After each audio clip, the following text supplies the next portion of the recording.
Khalees here. I am going to turn off the room air conditioner, which I forgot to do.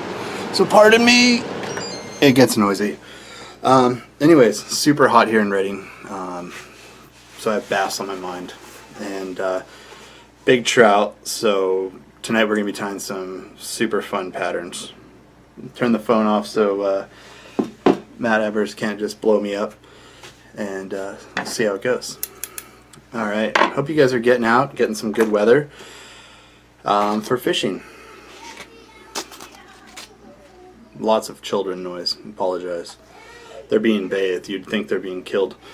So tonight we're going to be tying 2 flies. One of which is, let's see, why does it say it's a, there we go. Okay. One of which is going to be this big articulated streamer, and this is using some pretty cool materials, some summer latte brushes, some really cool techniques here. And the other is going to be the Rad Pole. For some reason I'm not seeing chats come through. Oh! Hi Matt Evers. How are you? We got a cool intruder in the vise too.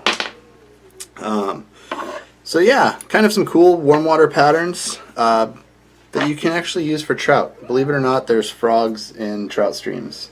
Depends on where you're at, but there are certain sections of the river that could be exposed to tadpoles. But mostly this is going to be a warm water pattern. Luke, hello. Jordan? Evers, you got to go tie some green drakes. Just get that work done, and we'll go from there. So, anywho, I'm going to pan down. We're going to get the vise into motion here. Nope, not on me. Oh gosh, look how old I am. Aaron, what's up, man? Fun new shirt from Loon. It is like all things fly fishing, apparently. I like it. And we'll get kind of settled in here. Let's get. The great thing about these patterns is that we can't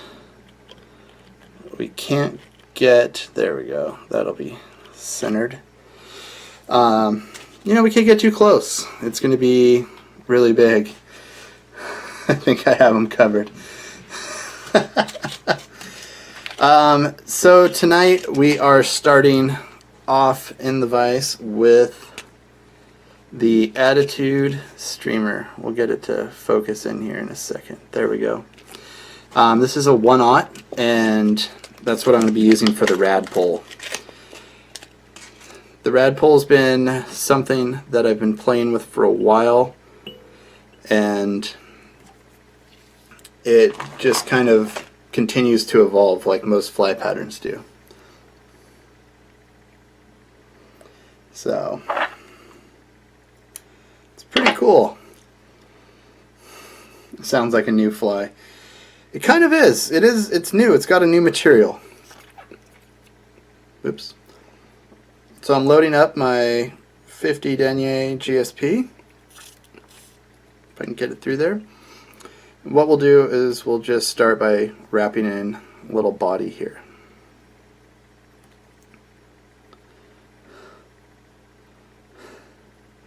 On to Callibatus, he says.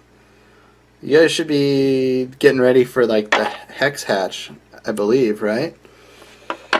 Should be. Don't you guys have like a blanket hex hatch back there every year? Shows up on radar. Alrighty. What'd I do with his little twisty tails? Aha. So I have a little compilation of tail segments here.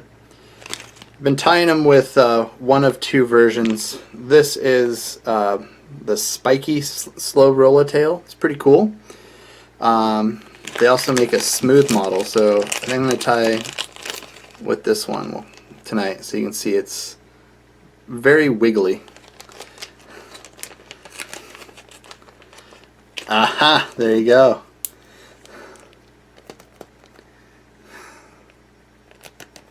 The hex is here. I like it. I've always wanted to go do that hex hatch. We have a hex hatch out here in Northern California, but it's not nearly, you know, planes don't get grounded and stuff by it, so that's alright. Going to, say, Montana and Wyoming. Man, you're almost like to my house at that point, Matt. You should just come over, we'll go do some fishing.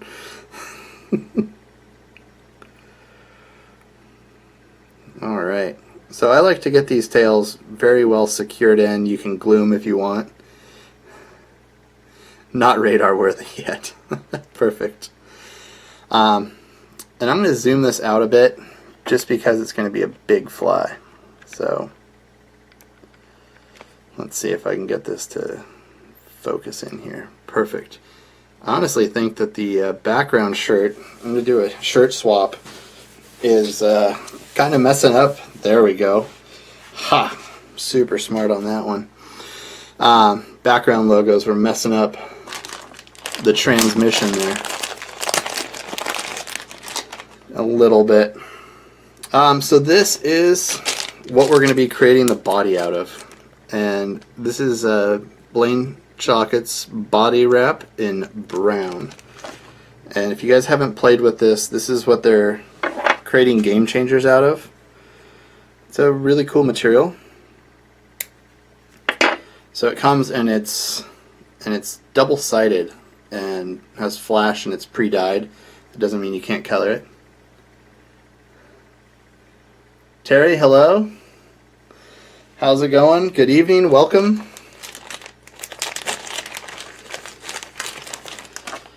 And what I like to do with this is I will cut this on an angle.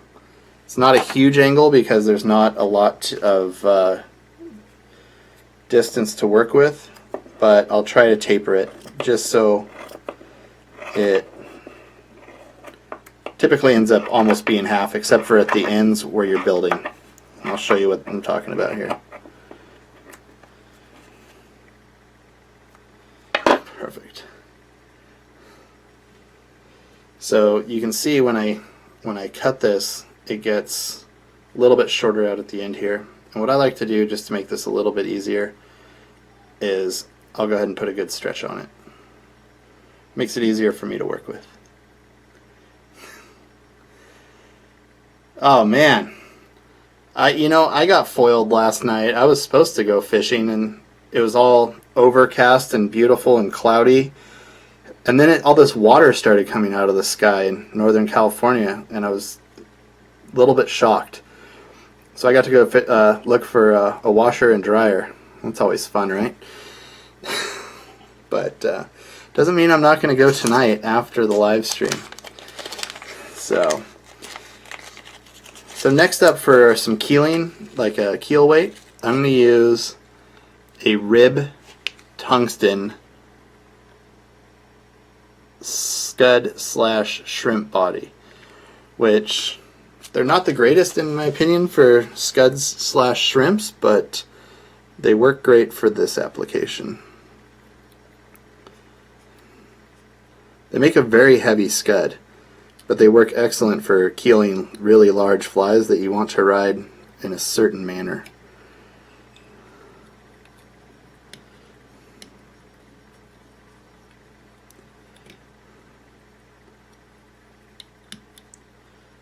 We'll just wrap through this. We're just going to go all the way up to the front here.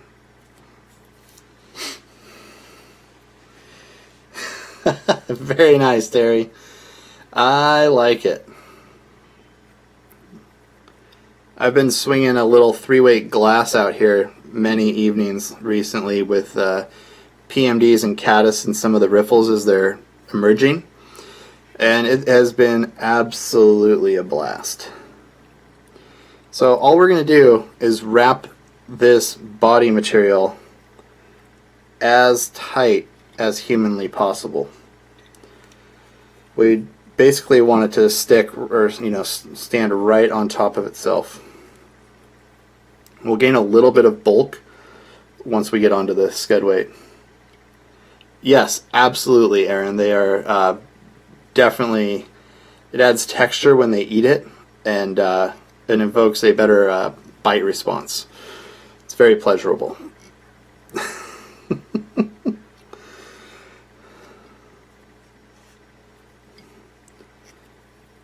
This fly is kind of like painting a house.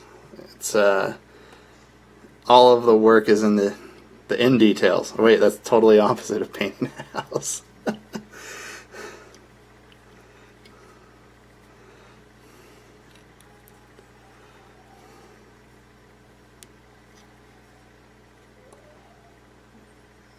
So you really want to pull these back, and just remember that there's a hook under there, because I'm pretty good at cutting myself on things.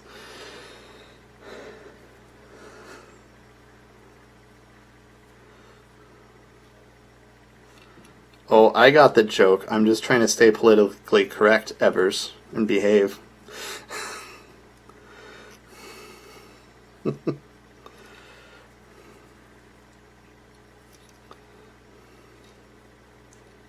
I am not that slow. Come on now. So yeah, what we do is, you know, this is only about a foot of this, and I mean, I think it's measured in yards how much you get.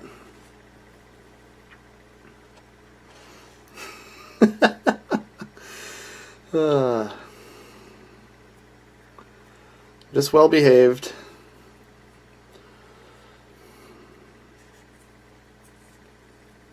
But I do have some really cool new methods to try tonight for trimming these guys.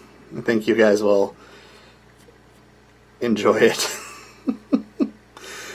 to say the least. I've gone creative, let's say that. Alright, so once we have good pressure, we're going to go ahead and lash this down in, bring all the fibers back. And I'm just going to create a little thread bump to push things backwards, since it's got a really big eye on it.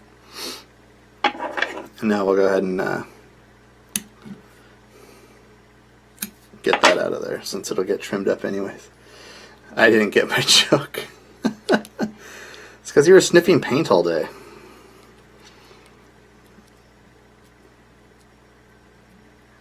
Alright. So we'll get a whip finish in there. And we'll color this guy up here.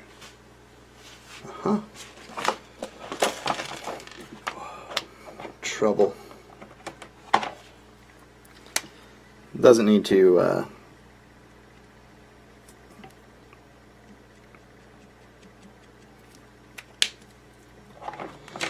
get too wild.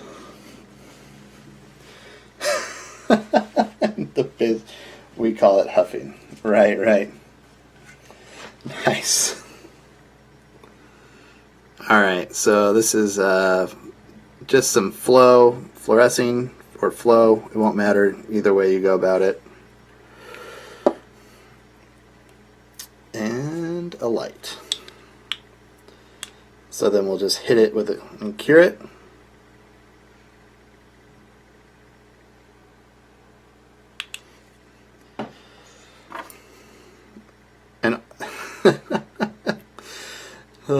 And I thought he was just a Mad Max fan after all this time, Matt.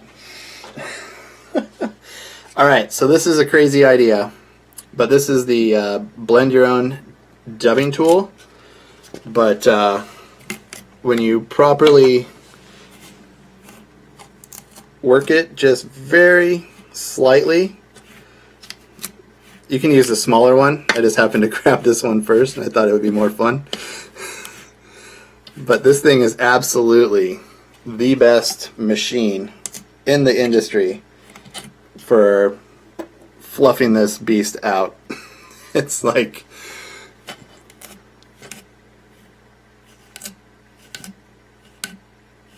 I know it's super comical to see this monstrous version. But tonight's going to be an interesting one. So then you get this big marshmallow.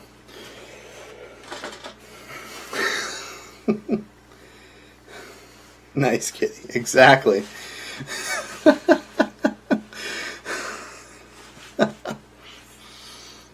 No, I'm not messing around. Okay. So, this stuff, to trim it and make it look killer, is a little bit tough. And I'm going to zoom out a bit for this one because it's going to get really funny. But this is a hair trimmer that you know, maybe once a year I actually decide to cut my hair, and this is what I use. So, but when you get in here,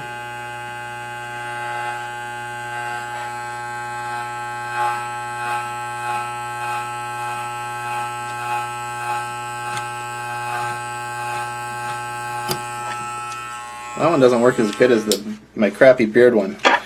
So it does work better at the fine tuning though. So we'll bring it back out in a second. So what we'll do is we're going to cut a lot of this fluff off, just progressively. Thought the beard trimmer was going to be aces on that, but it's actually not a beard trimmer. So it's like an actual legit hair cutting device.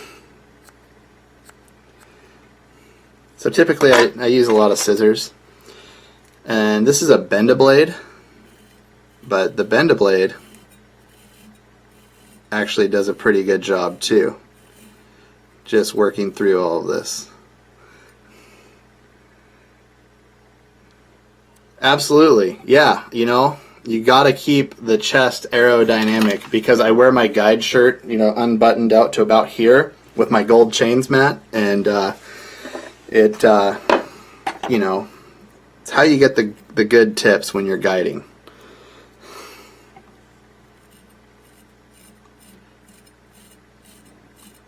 So the Bend-A-Blade actually works through this kind of well. It's kind of like working on deer hair in a way. Gets a really cool profile and shape.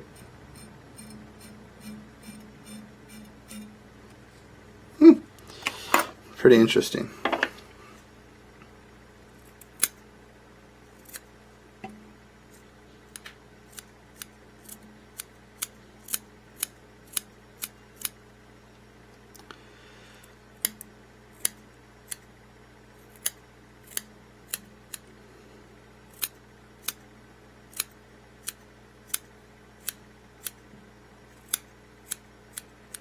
Cheech actually taught me that trick about shaving your chest hair prior to fishing. He says it helps them connect, him and Curtis.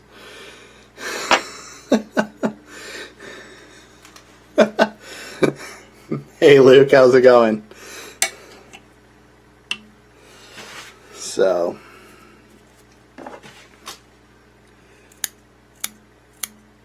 don't mind the locals, they're a bit mouthy.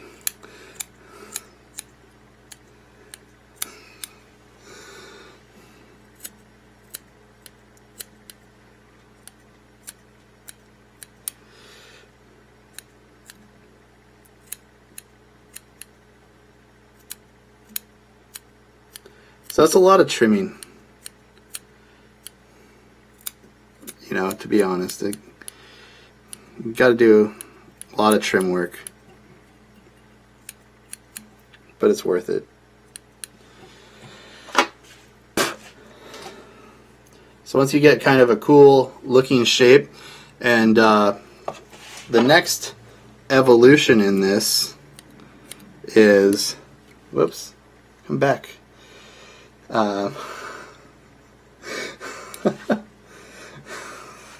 Beauty school dropout. Oh gosh. Looks like a Muppet on a hook. Alright.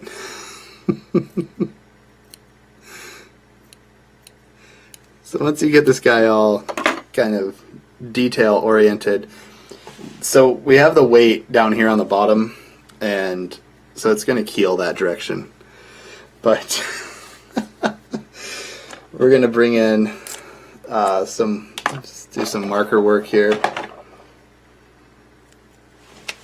we'll start there.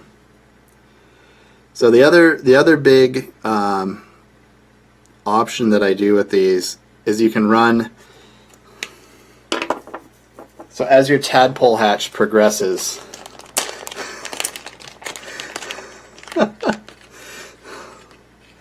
you know, this is not the, this one would be the best, well, this would be a good color. This one works. So you can progress in and add extra little legs, but you just got to watch them. You know, you could use rubber legs or more things just to kind of get it, you know, correct. And so you can add legs and make it swim and look more like a frog and as it evolves. Haven't figured out how to make it float yet, but that might be at next rendition.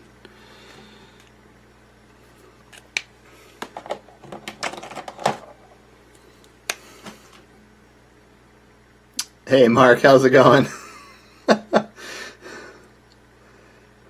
Oh, the tank. The tank is unfortunately in my travel box right now.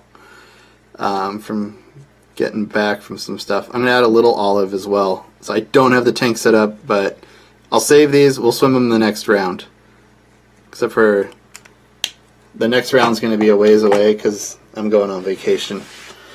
So Aaron, if you wanted to paint my house, you know, that'd be great. You can just come out. Hey Danny, how's it going? Okay. Just a little more leveling here.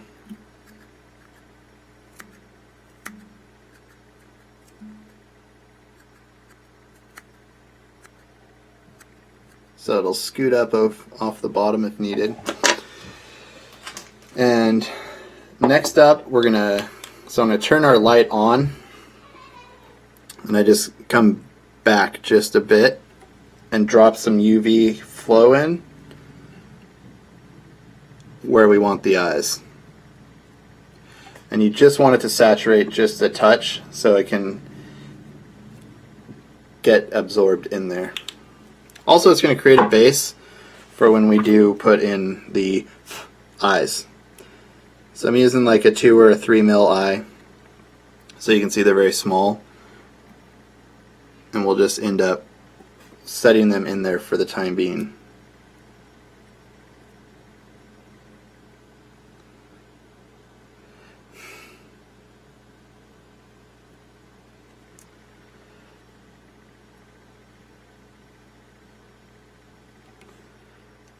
Okay, so you can see where we get our eyes set in there. And now we're going to UV over that. I like Aaron's idea as well. I'm sorry, I'm a horrible human for not having all my stuff together. It's been a busy month.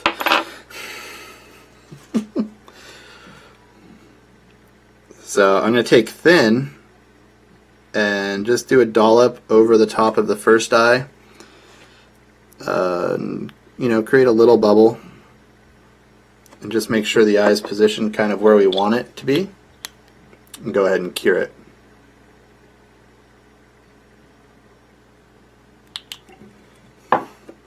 And we'll do it one at a time. And you can come back in if you want a little bit more of a dollop on there. Like, sound like a sour cream commercial, but whatever. So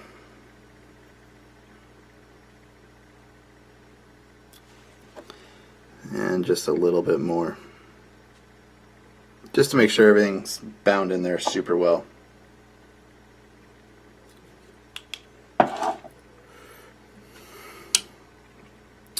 You guys can throw a weed guard. You know, for my weed guards I use the highest quality stuff. I think I got this for $1.50 in the closeout bin. But it's some 50-pound test. It works great for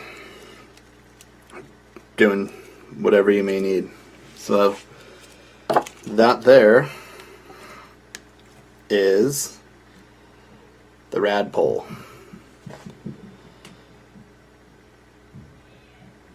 Hope you guys, I think smallies would destroy that. and spots. I mean, I know the ones out here do, but like the more northeasternly ones that you guys get after. Let's see. I think it's pretty big.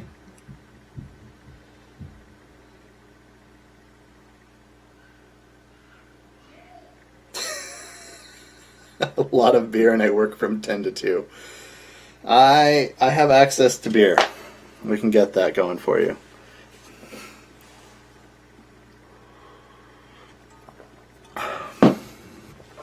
Because I typically get beer, and I don't drink a ton of beer. All right, where did that monster beast go? So next up is going to be this guy, what I'm calling just the monster trout, and it's pretty gargantuan.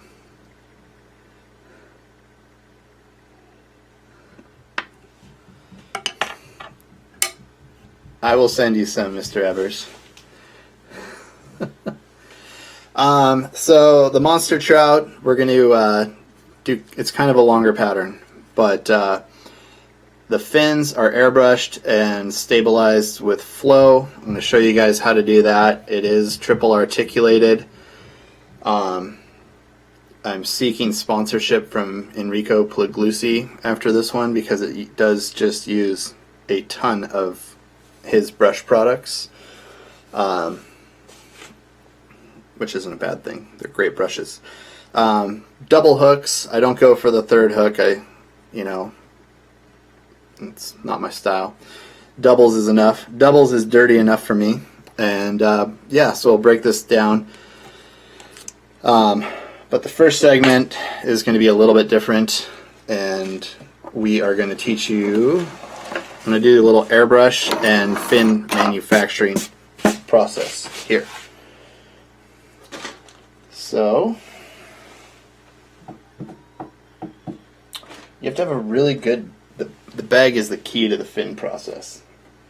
Typically have, there we go. So these bags that come from Hairline are my favorites. So we're going to go down onto the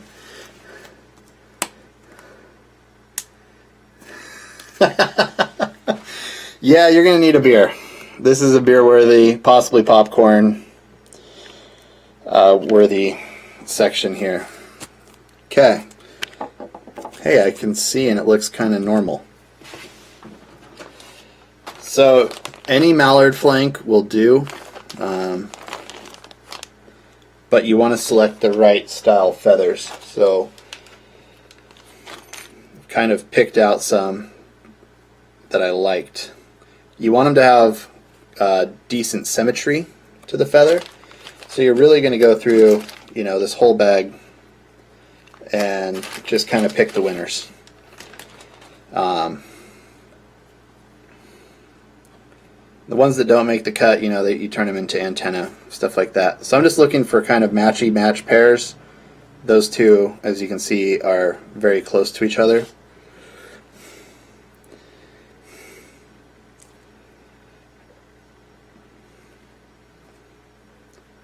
And I'm going to go ahead and select out some fins. And typically you're going to find your match feathers kind of paired together in these bags. These ones are dyed dun, like a light gray. I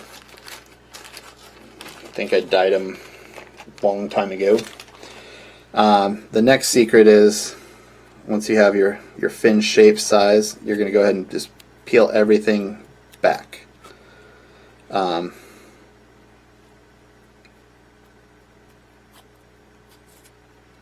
So you're just left with the goods there, if you will. So you want to get all the under fluff off and get it into a pretty decent spot. I bet it would work on the white. I think I'm pretty sure the owners of Drop Jaw, and it's kind of cool. They do this little, so you can buy these heads, by the way. Talk a little bit about what we're rocking out with. So you can buy these heads, they're all hand painted individually, or you can buy a kit as well that has like the whole enchilada in there for what you'll need for creating these crazy giant articulated superflies. And the kits are pretty thorough. They come with tons of weights and all the good stuff in there. So now we have 4 stripped fibers, and you don't have to use, I prefer to use an airbrush system. It just works well for me. You don't have to do that.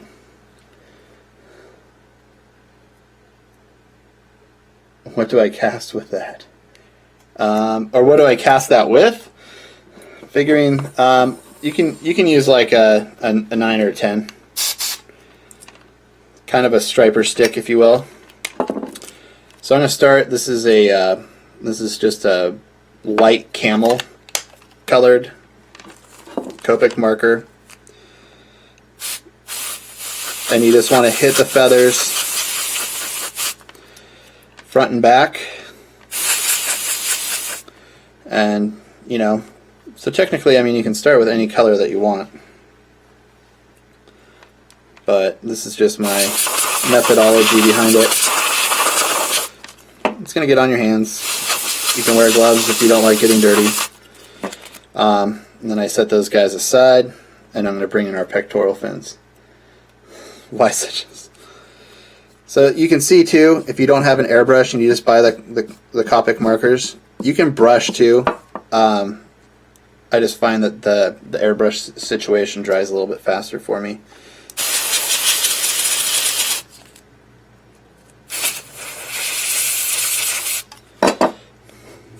So, man, my duck hunting buddies were very good to me this year, Mr. Evers. They brought me quite a few feathers, let's put it that way. So I'm going to bring in some olive, and you can see it has a really cool kind of unique look behind it.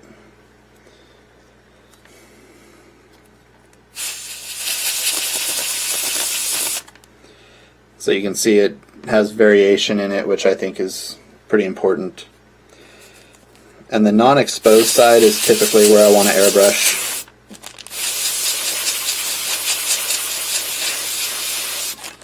And they get a little bit wild, but that's okay, because we're going to work with that anyways. So there you go. You kind of get a little bit of a fade. Looks a lot darker in here than on camera, but it's the way it works, I guess. So I'm going to set this off to the side for now. Alright. Fluorescing or flow is really the special trick here. So you can see we have the feather down here, and you're just going to take the brush, which if you don't use your brush very often, this is probably one of the best spots to use it in.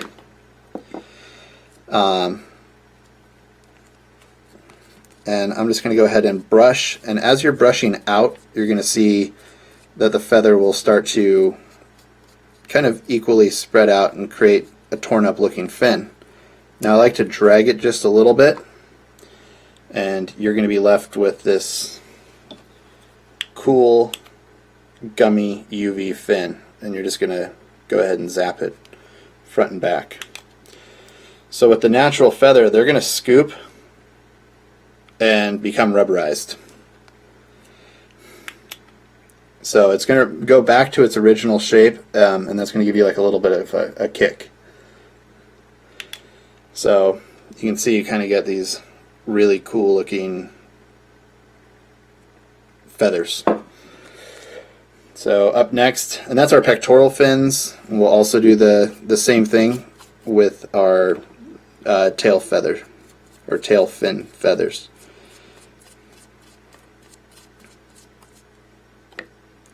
The bigger the feather requires just a wee bit more resin, but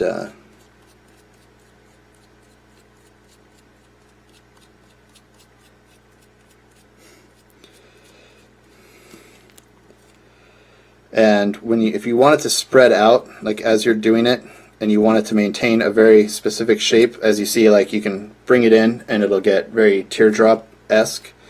The cool thing is, if you want to get it to spread out a little bit more, you can just work those feathers out, and you can put a lot of pressure on these guys. It's not going to hurt them at all, and then kind of just manhandle them into the shape that you want. And then these, like I said, these bags are the best thing to cure on. So you'll see the feather actually start to lift, but you can actually come back up underneath and finish the cure. So when you peel it off, you'll be left with this, highly trimmable, rubberized feather that's going to hold up well in the water. Is it too wild, Mr. Ebbers? Is it kind of nutty that I'm this excited about painting feathers with UV resin? Hopefully it like opens up people's minds and makes people stoked out. But I also sit in like a weird little office all day and dream up weird stuff, so that maybe it's just cool. Maybe I just thought it would be cool. Alright, so I'm going to cure this guy up. Hit it really quick. Flip it over. Cure through the bag, because the bag's not UV inhibiting. And anything that's weird, you can kind of just get it out of there. But you're really just left with these rubberized kicking tails, which is kind of nifty. Alright, good. I know I'm kind of a weirdo. And I kind of really like my camera. Alright. So we're back up here now. Alright. Perfect. So first up, I'm gonna tell you that I messed up a little bit. This is a 20 mil shank. That was the only thing I messed up.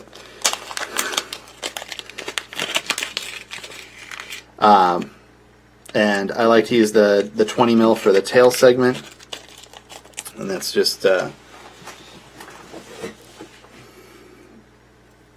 my favorite little shank. I think I quoted it as a 25, which would have been a Senyo shank for steelhead flies.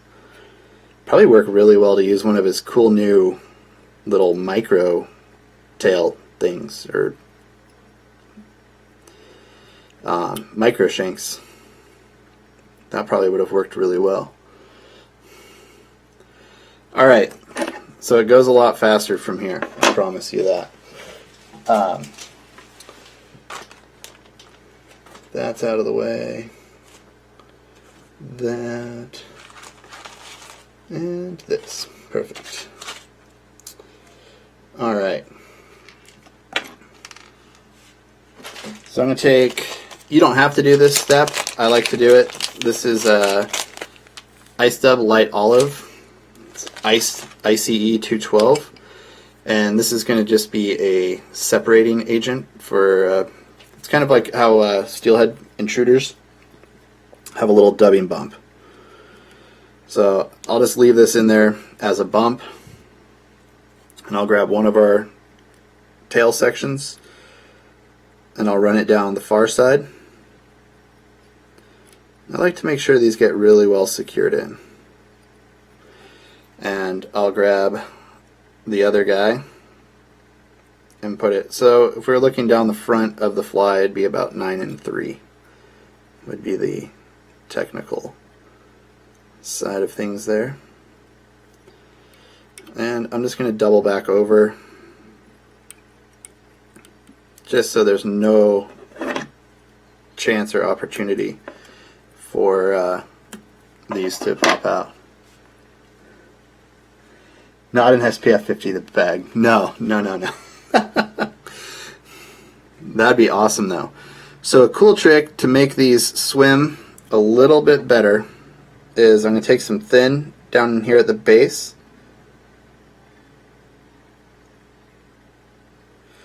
And it actually makes them kick a little bit more. And I'll go ahead and cure that, effectively curing that tail together just a little bit. And you don't have to do the bottom, because we're going to, at the end, we'll trim this guy up. We'll give this a trim. You don't have to, but typically I like to. So you can see it gets a kind of a big wild approach. But it's just going to create a solid point for this to kick off of.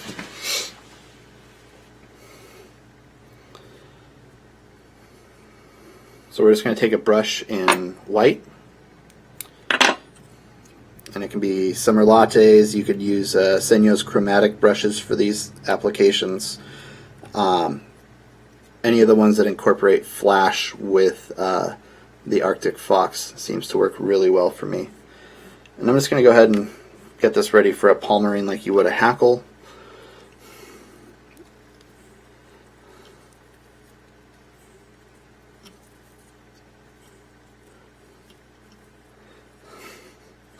Not an SPF 50 bag. I like that. Next, you know, they're going to start making the bags SPF 50 because of you, Aaron. That would actually be really smart to have UV somehow safe plastics for the UV resins. I have to look into that.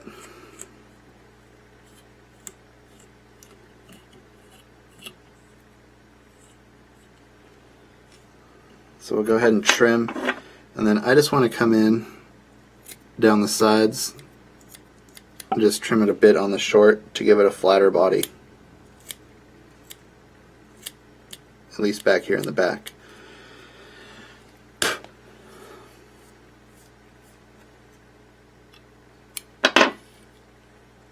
And we'll go ahead and whip finish here.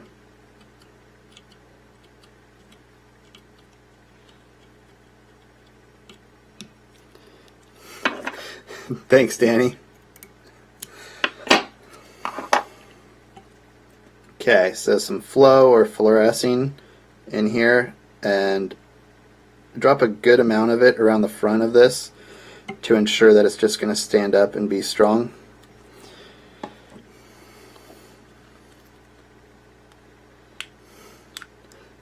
Not like trout hunter bags.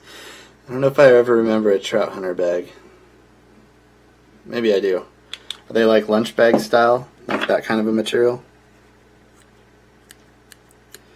And I just primp it a little bit. It doesn't really need to be. But makes me feel good inside, so we go with it. And you can kind of hit some of this with some marker. Might fade out a little bit on you, but it'll hunt for a moment there.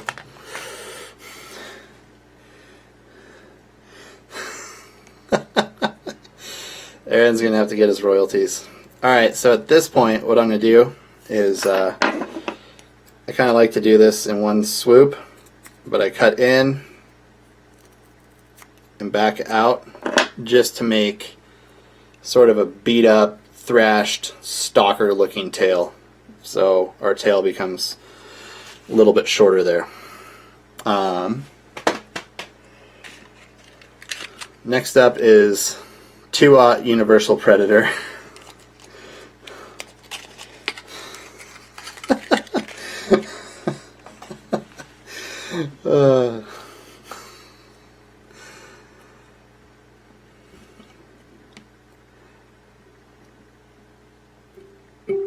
Alright, so we're going to throw down a thread base on this as well, and we'll start joining these together.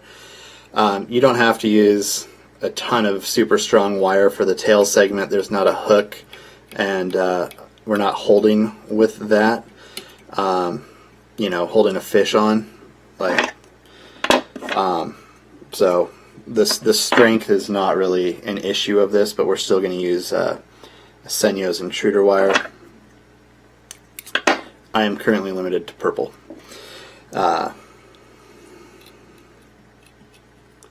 So I'm not going to double this one back. On the front one, I'll take a little bit more time.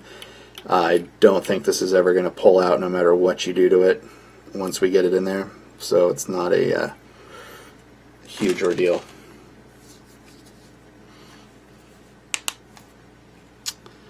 Alright, and we need a round bead. So I'm just using like an articulation style bead here. It's red and it's round. And that's going to be kind of our hinge joint here for this tail section. You could use a much cooler, like clear one, but I feel like if it looks like it's bleeding, they might like it more. Bleeding and fleeing seems to be a good combination per the Bass Boys, so we bring it into play here.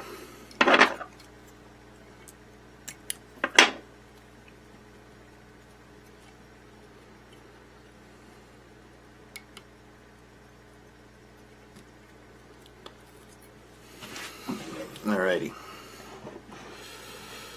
Why is my camera weird? Maybe I'm weird. Whatever it may be. We'll zoom in a little bit so you don't have to look at all the Khalees scruff.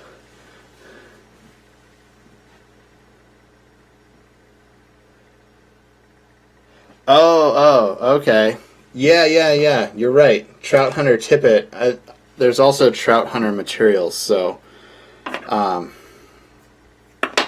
I get a little confused. But yeah, all of Renee Harrop stuff is in a UV safe bag, correct?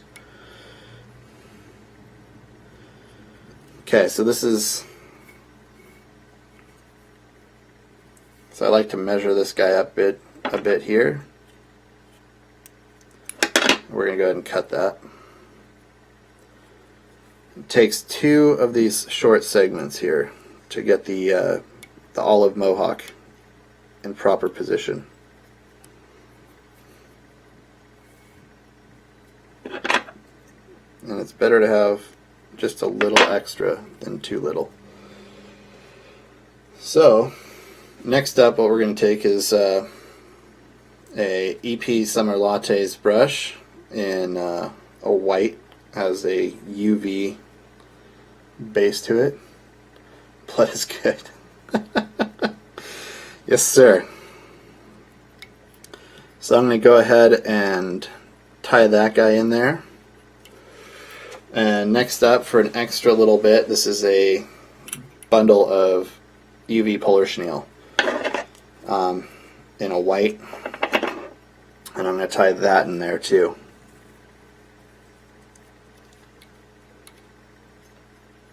And that one will get doubled in there as best as possible. So what's really cool is the same tungsten scud backs again.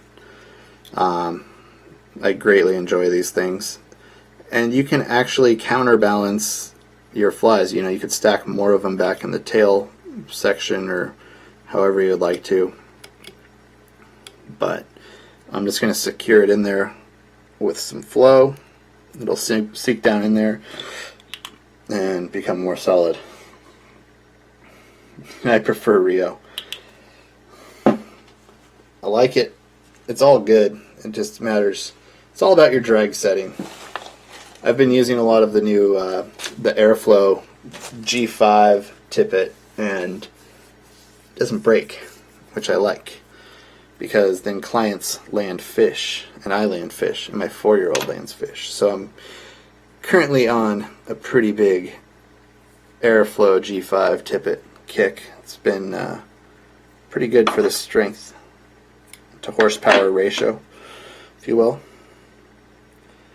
So I'm going to take, and I'm going to do a complex twist here, ish.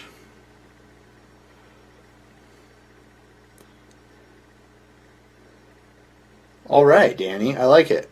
Well, I just thought that that blood look would, that red would look pretty succulent in there. Aaron.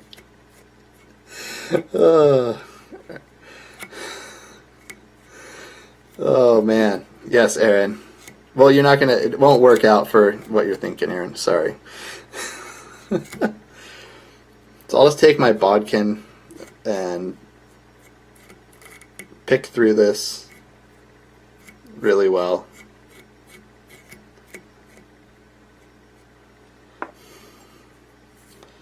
And then we're going to start the palmarine mission.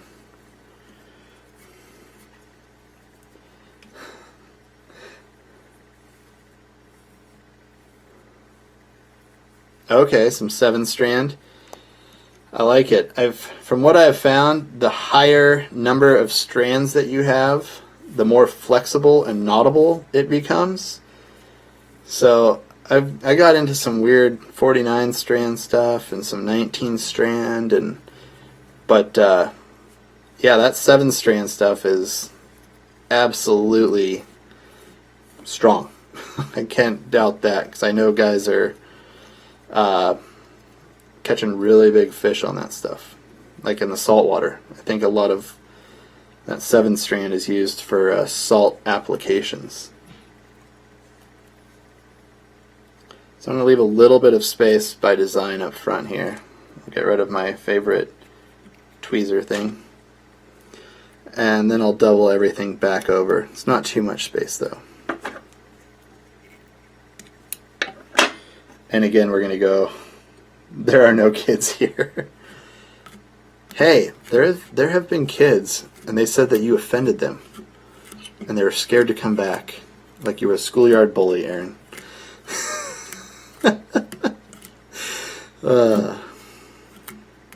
So, I'm just giving you a hard time. Alright, so I'm going to go through this. I don't know if I could handle fishing with you and Ebbers. You guys would probably pick on me a lot. And I'm going to do a little weird cul-de-sac adventure into here. Just a real light trim. You guys would probably make fun of my casting, my accent, stuff like that.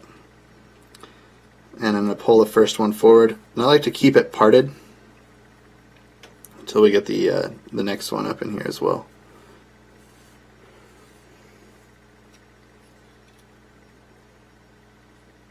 And then we're going to wrap the bejesus out of it, because that's a very technical term. I'll trim it kind of on the short and fold it back over to secure it in.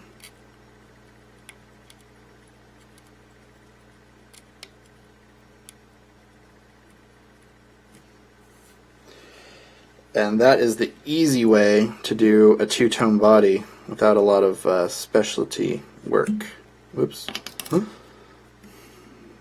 Must have caught that on that wire. So watch the wire. Long story short. Send this janky one to Publince there and butcher your last name. I don't want to do that to you. So again, I'm going to go ahead and saturate in here before I pick it out again. The giant brush. Oh yeah, that would work great. I like it. I love the giant brush. Yes. Giant brush.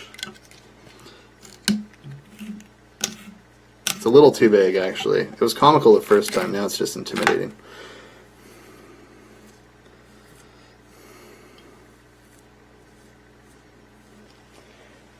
Alright, enough with the giant brush.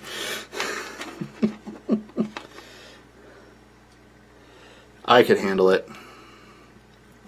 You guys would probably like put me in all the best spots and like totally take great care of me, and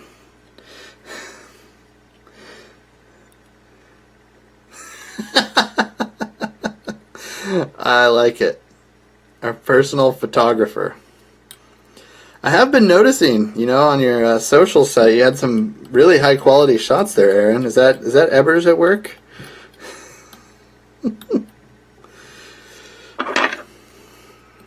Okay.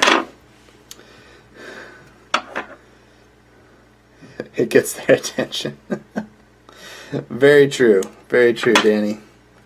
Okay, so I'm going to lay some more wire in here, and now this is one of the ones that we're going to pay far more attention to.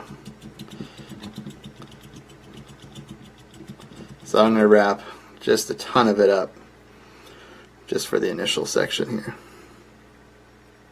especially up at the front there. Okay, I'm going to use another bead, and we'll connect this pig together.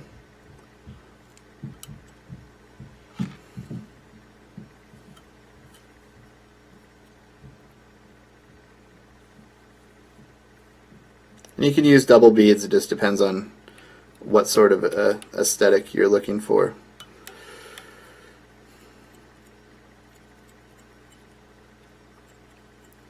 We're going to go into speed wrap mode here.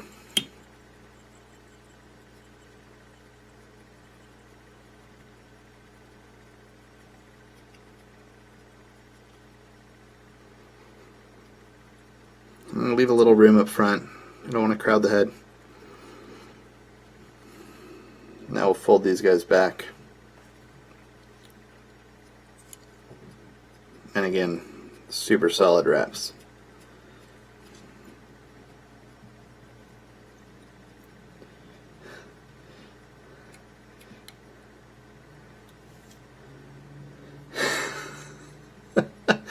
His name is Cliff. So apparently Matt Evers's camera has a name. I like it. That's cool. Alrighty.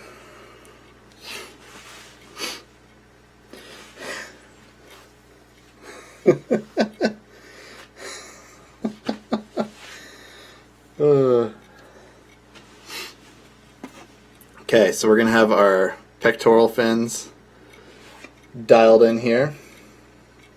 We're going to bring in another summer latte brush here.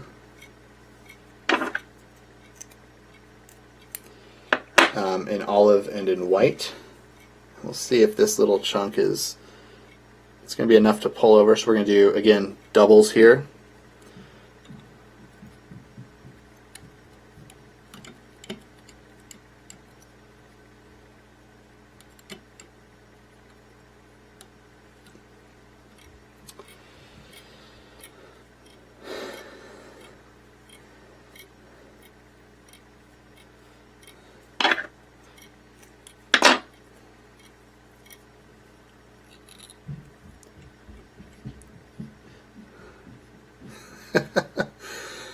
Ebers is over there talking cameras. So since I already measured the first one, we'll have two be the right length. And oh man, we're going over an hour tonight. That's because we're tying gnarly flies. And I'm not tying slow. Could you imagine tying this thing like slow, a couple hours into it?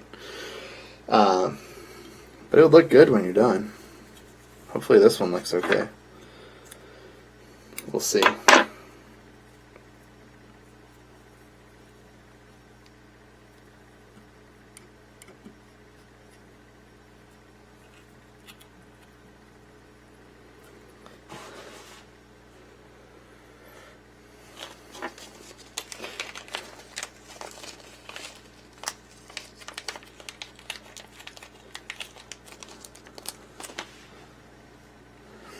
And we're going to drop in another one of those little tungsten bodies here and zap it all together. So when the head goes on, it's going to sit here. So this is going to sit right about the gill plate, trying to level it out as much as possible so it kind of coasts when you stop the fly. And I like to leave a little room, so we're going to come right into this area. And that's where all the magic will happen.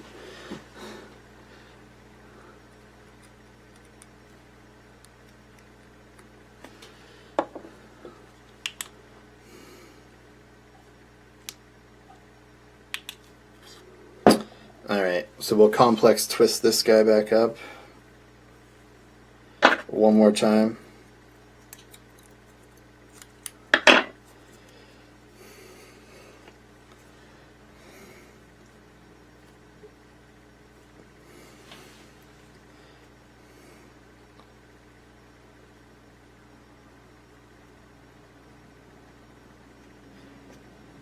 And just for Evers, we'll get the big brush out.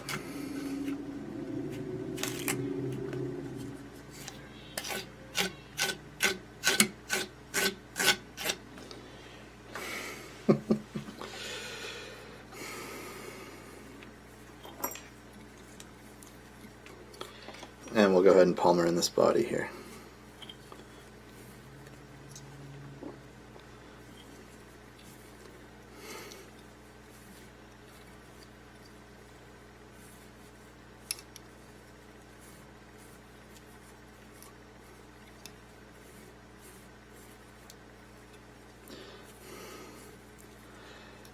Jordan, he's going to tell you need an L series lens. And they're not cheap, unfortunately. Camera talk.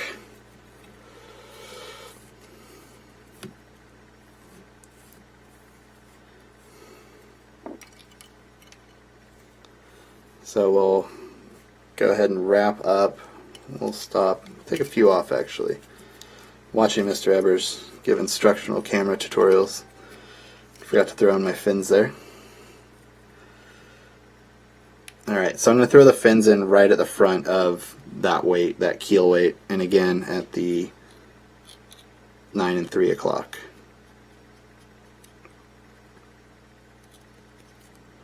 So you can see I cup the fin outward, so when it stops it's going to pop out. So as you stop the fly, it'll actually create a little bit of movement on the stop, which can be the difference between catching fish and not. It's kind of like a Senko. If you ever have bass fished with a Senko, they catch everything, and everything seems to love them. There's a reason. Other than that, Gary Yamamoto is a very good bait designer.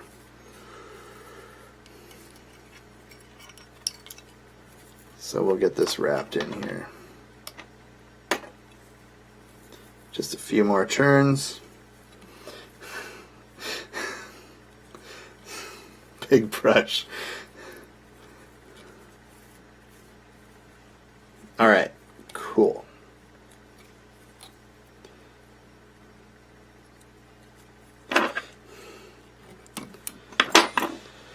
Big brush.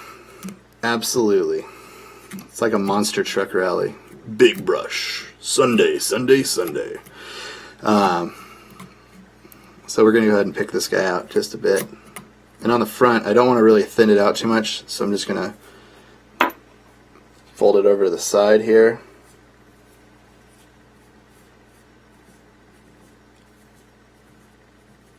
And push it down a bit.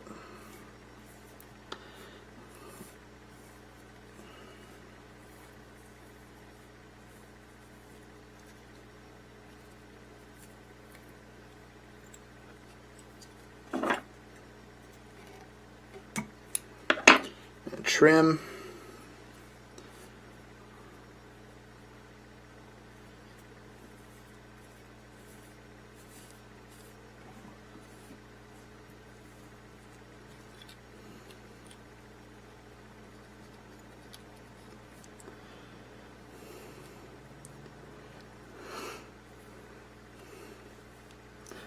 Hold on, I'm trying to catch up. Oh.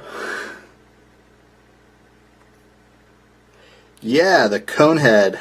That's a great idea too.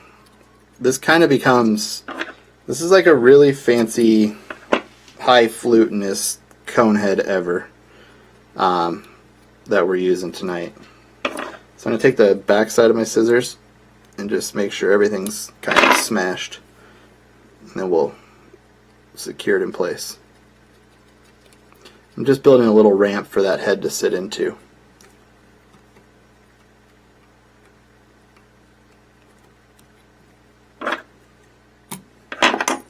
And we'll UV it with some flow. And that's looking pretty slick. Still going to be pretty castable.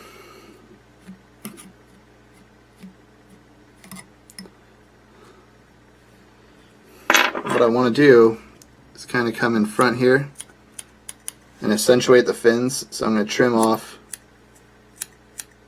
a little flat section here just so the fins stick out a little bit more. And with this style, you're going to see that the profile becomes very flat because of the fold over, comb over scenario.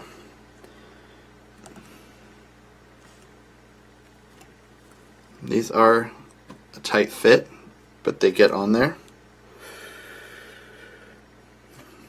And I just kind of turn it up in the vise. And I'm going to drop some flow down in there.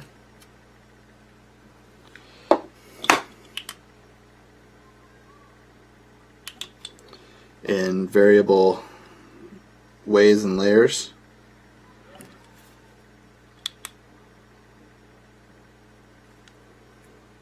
And you can even go on the back side of it too if you feel the need, but with the way that these heads are secured, I need to bend out my jaws on my Regal a little bit bigger for, or use the big game jaws, or be intelligent, I guess. So there is that. So these fins are just kind of sitting behind the head. It's kind of a little bit willy-nilly, but you can move them back if you wanted to. We'll come in, kind of accentuate blood, gills, stuff like that. And you can actually take some flow here, or thin, I mean, and drop it in there, and then again bind.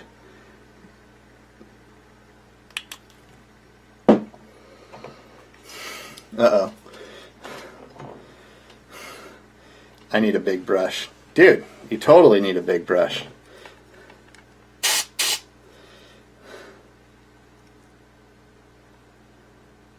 Yeah, absolutely. It works for so much stuff really well. I've used it for all sorts of body parts on various flies. So it does work out pretty well. What's this? Oh, that looks important. We'll not use that. Alright, I'm going to go back down onto my airbrush table here. And we'll finish this guy up, let you guys get back to your families. Thanks, Danny, I appreciate it. Alright. So I'm going to try to do this backwards. So I'm going to take some airbrush in, some pink on either side.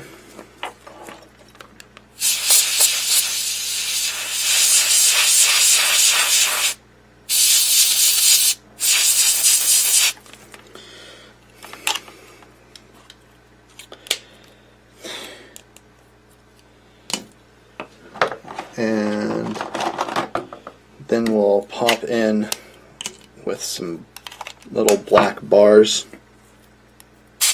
Whoa, that was not little. That had a little umph behind it there. My bad. Aaron, you get this one. Maybe we won't airbrush that. That pen's got a little bit wild on me. So we can put some barring in here. And then I just like to dot the top on a table. Makes it easier for me. And the results are pretty cool. Go ahead and flip it over.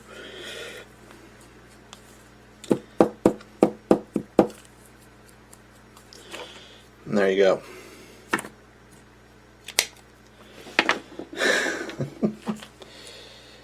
I'm going to get it back up in there. We'll zoom out.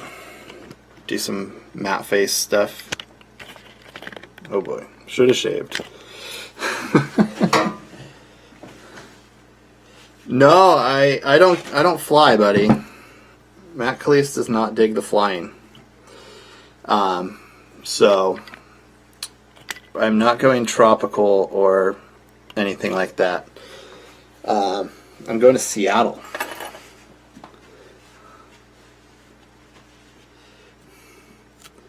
So I'm going to go ahead and pick through this a little bit. That spot's going to be a little tough, but that was a little bit wild on the like a volcano almost when I did that. So let's see, add a magnet, see if that works. Alright, so there you guys go, monster trout for monster fishes. And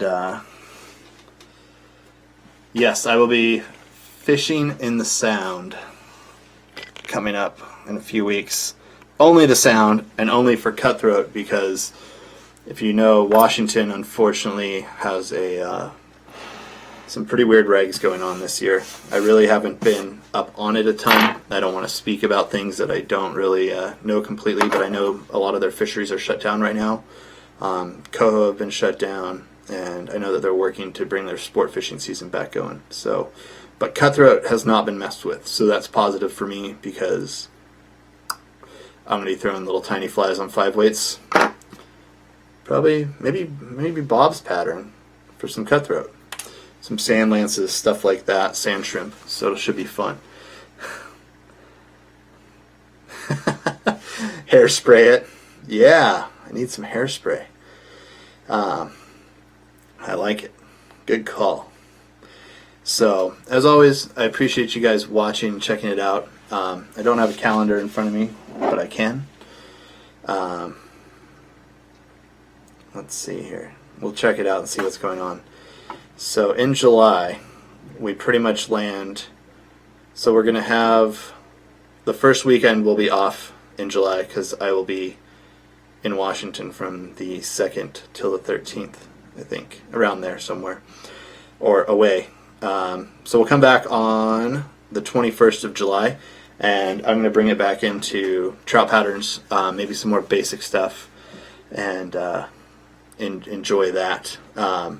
Try to get you guys some tricks and tips there, and do stuff that everybody will totally do. But don't worry, we'll still throw in Hellgrammites for Aaron, and stuff like that. So it'll be a good time. But anyways, guys, as always, thank you again for tuning in, watching. If you guys ever have any questions, emails, comments, or recommendations for the show, of stuff you want to see, email us, service@Loon Outdoors, or Matt@Loon Outdoors, or call us on the phone and say, hey, we need this pattern or this done, and we'll get it going. Thank you, Aaron. Terry, thank you. I appreciate it. I will try. Curtis. Oh, I know. I'm sorry I can't go to the McLeod with you. Bob, thank you for tuning in. Everybody articulated Hellgrammites. Yeah. Anyways. Alrighty, everybody. I appreciate it. Take care, and we'll see you in a few weeks. Have a safe and happy, explosive 4th of July with lots of shenanigans and responsible type things, I guess. And one more time, if you guys want to check out those heads, we'll give you guys the drop jaw flies heads, in case you didn't capture that from the materials list that we put out. So, Randy, thank you. Appreciate it. And Bob, we'll take care. We'll see you soon. Have a great night.